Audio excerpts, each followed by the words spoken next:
Okay, so here's a quick little video on what I know about the mongoose bottom bracket. Uh, this is not professional, but basically you take the screwdriver and remove the end caps, little plastic caps pry off. Then you use a crank puller, and you could probably find a video on how to do that. Pulls the cranks off, and the other crank comes off. I've already taken this apart once, so it's real easy right now. And then you just got the bottom bracket here. First thing is that I did was I just used a big wrench on this thing.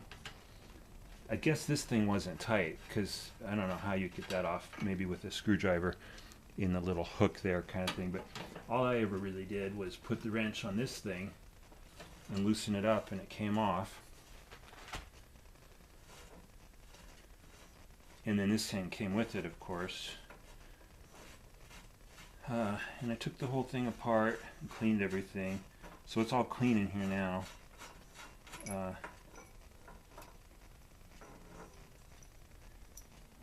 But dry, there's no grease. I've got it all cleaned out. And I also took off this other side, which I'm not even going to bother taking out right now, but the point about this other side is the thread is backwards. So when you do go to take it off, I used a big wrench, and you'd spin it in, the opposite of what you'd think to undo it. And then the other way to tighten it. So I'm going to go ahead and tighten this up because I've already taken this all apart and cleaned the inside out and kind of put some light grease on the threads and everything. So we'll get that kind of snug. I don't want to make it too snug because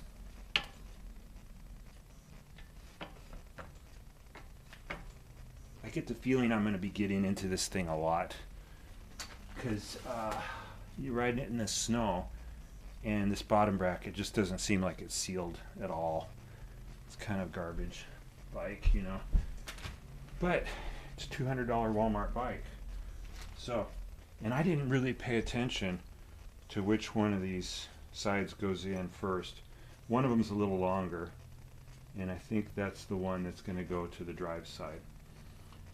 So, and I've never taken a bottom bracket. This is the first time I've ever taken a bottom bracket apart before, but I watched a video, and now I'm making a video. So I'm just going to put a bunch of grease. Oh wait, I do want to, okay, hold on.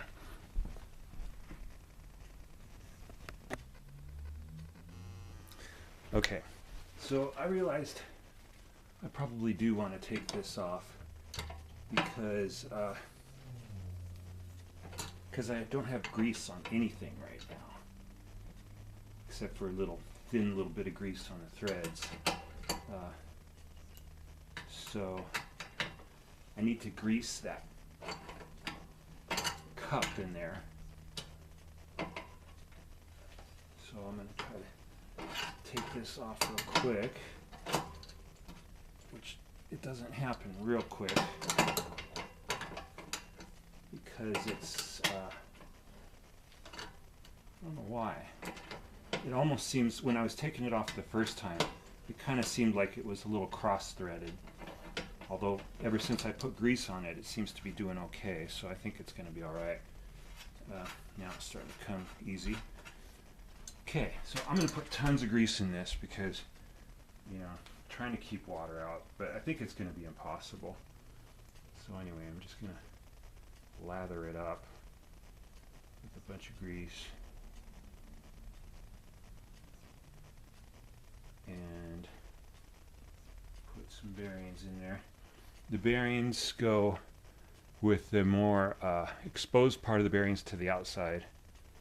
I'm going to put some grease on these bearings first. Oh, this bike's going to love this. I don't think there was any grease in here. I mean, very little grease to begin with. So if you got one of these Mongoose Beast bikes and you haven't gotten in here yet, you might as well do it. It needs it. So there's lots of grease there. Sheesh. Okay, but I'm going to put even more grease in there. Just trying to keep the water out somehow, you know, so I'm just going to put tons of grease.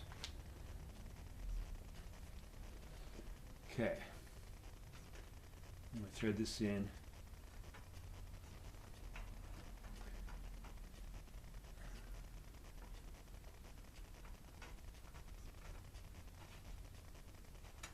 Remember, you're trying to do this the opposite of what your brain is trying to tell you to do here. Which, there it goes.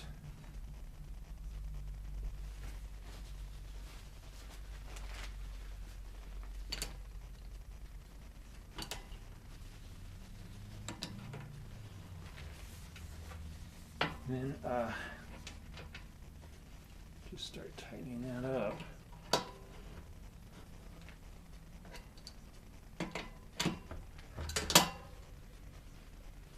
Got so much grease on everything, I can't get traction on it. Pause the video for a sec. Okay, so I got that in there, and it looks like it's all right.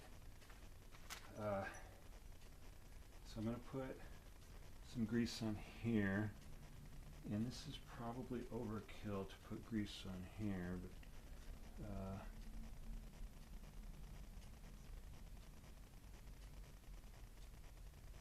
I'm going to do it. Okay.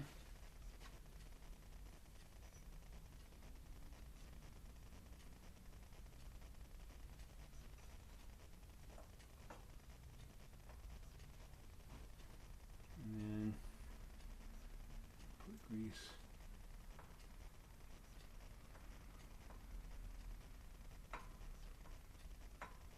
there, put grease on here, and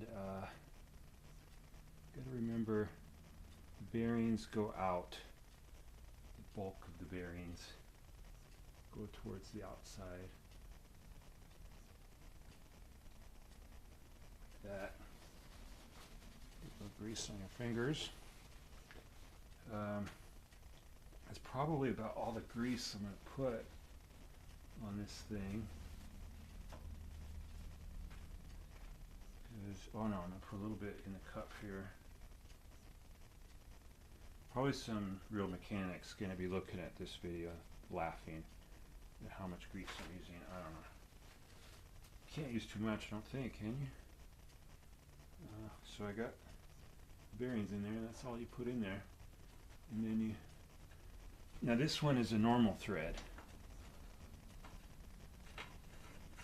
so it'll twist the right way. I've already tightened the other one pretty tight, but not super tight because I anticipate having to rebuild these frequently.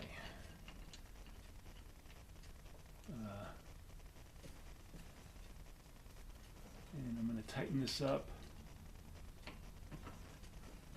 till it gets it's getting awful greasy there, that's for sure. It's probably grease squirting out now because I've put so much in that I can't even really tell. There's a little lip there that you can grab with the wrench. Okay, now it's starting to tighten up, and you want to be able to turn the cranks but not have slop right now. Let's see.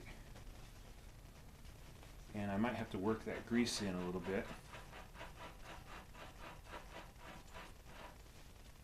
These bearings might be kind of shot because I did run it a while with, you know, dry. I'm not going to worry about it. As long as there's grease on them, I think it's going to be alright. It's turning pretty easy now, so I'm going to tighten it a little more. Okay, that's turning harder.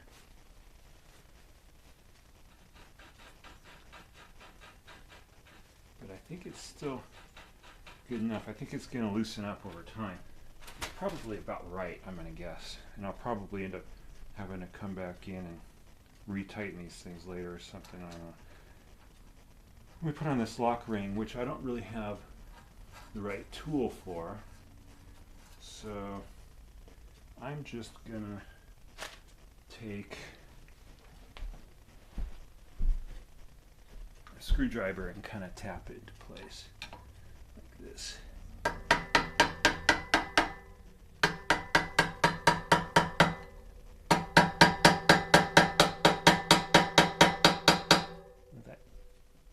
That did turn a little bit, so that's good. Now, did it tighten up the cranks too much? Let's see. No. Oh, that feels good now. It feels so much better when you get the cranks on it. Okay, so wipe the excess grease off these things. Probably not supposed to have much in the way of grease on those. I don't know, maybe a thin. I don't have any idea. Okay, and then put them on. Probably when you put this one on, you want to put the chain on at the same time.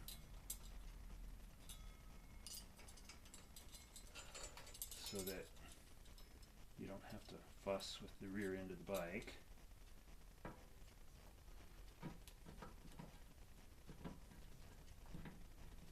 There it goes. See, so that's basically ready to go. And we put the other crank on, 180 degrees, of course. And then the nuts. I've already cleaned all this stuff off, you know. Normally you'd need to clean this stuff. Get your two nuts on.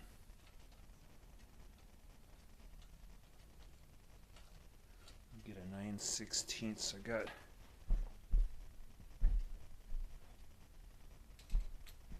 sit right here. Oops. Shoot.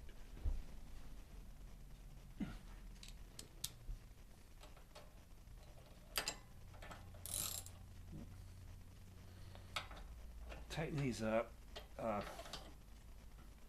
I watched another video, and I think what they were basically getting at is you want to tighten these pretty tight. You know, when you use the crank puller to take them off, it's really hard to take them off. And when you use your wrench to put them on, it needs to be hard to put them on because it's pushing that crank arm down that tapered shaft and seating it. So you want to put a good deal of pressure on that, which I think I did there. Now this one.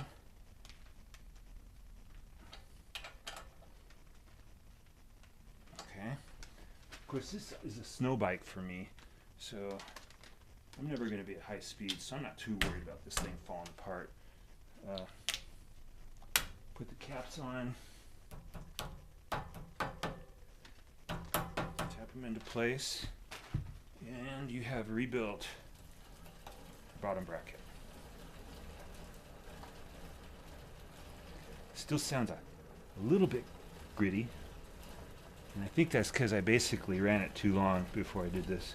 Like 3 rides in the moisture. You know, it's ridiculous how quickly this bike needed maintenance. But it looks like it'll be a pretty easy thing to do once you get the hang of it. I know that you probably saw that tire wobbling. It's not that. I got to work on that next. Anyways, that's the bottom bracket deal. Talk to you later.